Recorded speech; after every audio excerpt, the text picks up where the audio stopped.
Got a 2014 VW Touareg, and I'm trying to take a look at an issue I have when it's raining out.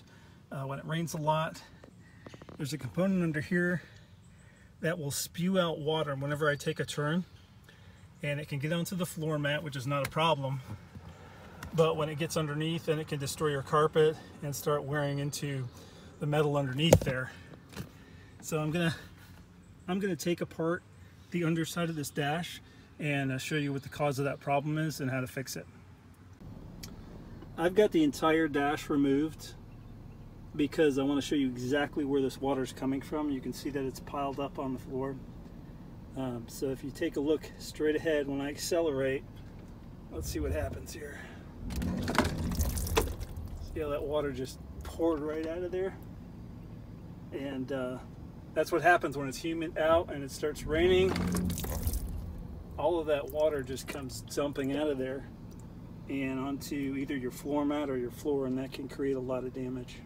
First thing you're going to need to do to access the tube that you need to drain is pull off this bottom panel, and you've got 1, 2, 3 screws to undo, and those are T30 Torx. So if you take those off, you should be able to pull that bottom panel off.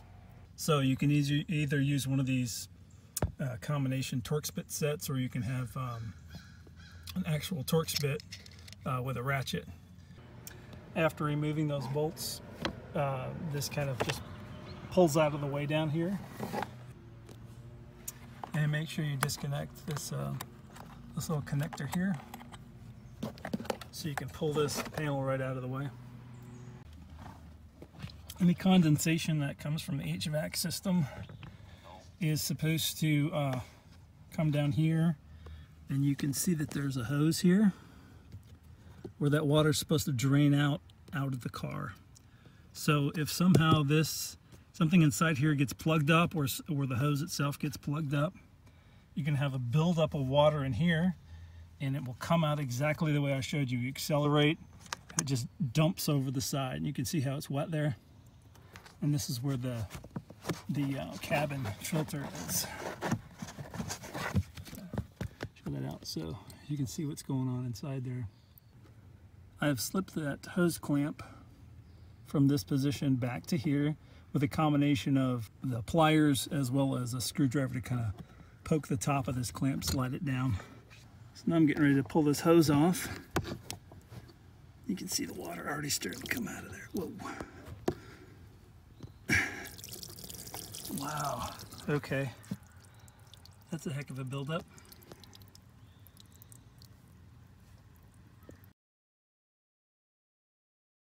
I'm going to use this syringe, fill it up with water, and keep squirting in here until I see that either this tube fills up with water, which means it's plugged, or it continues to drain out the bottom.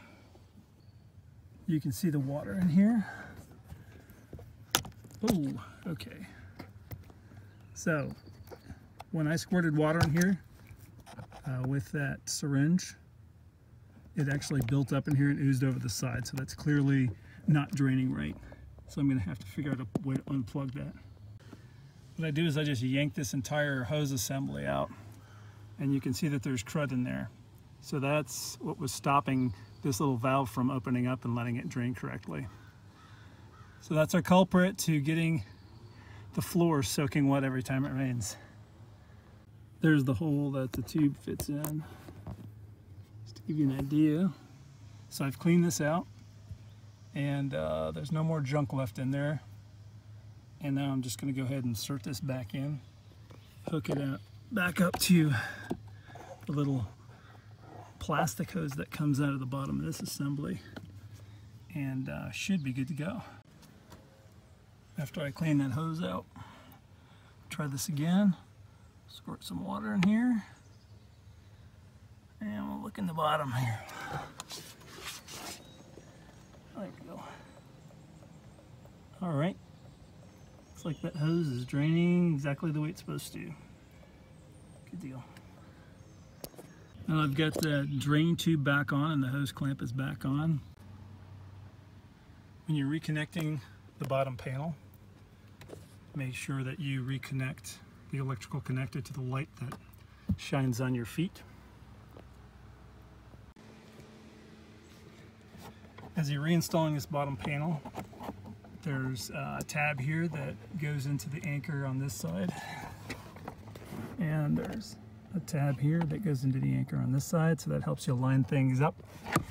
And once those are in place, line it up with the screw holes and put the screws back in.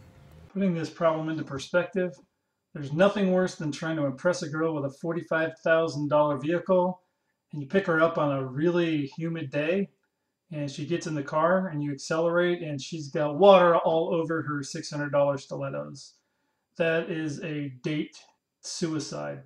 So hopefully everyone will be able to correct their wet floor problems with this tip. And if you found this helpful, please like the video, and until next time.